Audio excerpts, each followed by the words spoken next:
can't tell you how many people have had the audacity, despite their words' gravity or my emotional capacity, to tell me that I am everyone who I will ever attract.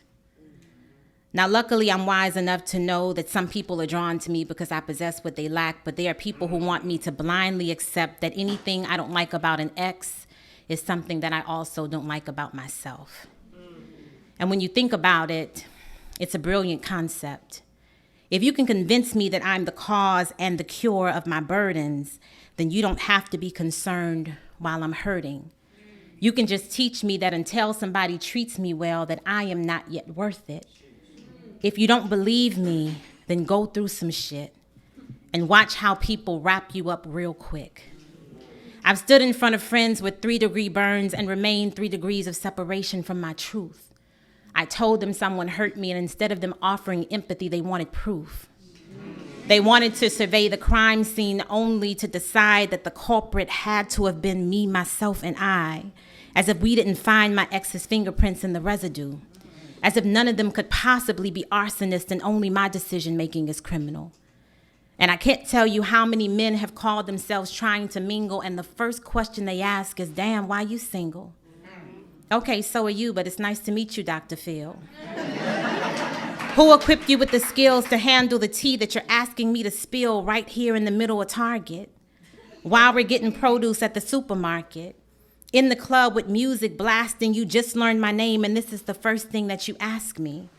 But when I stop to break it down and give them the thick of it, the most they can say is, oh shit.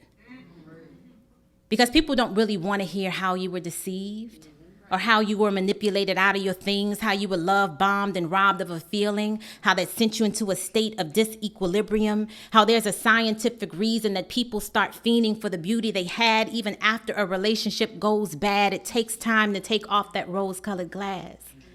People aren't really interested in how you met a representative who talked permanent, though the plans were tentative.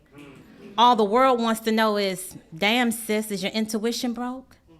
There had to be signs, so what did you ignore them for? As if the same law of attraction that people love to preach ain't the same law of attraction that would have brought me every single meme that said, Rebecca, you need to remain open to new things. As if my friends who aren't tired of seeing me single don't get excited for the first brother flirting and ready to mingle. As if my mama's cousins, aunties don't name that man a blessing. As if the podcast bros say, all men ain't the same, y'all females need to stop stressing.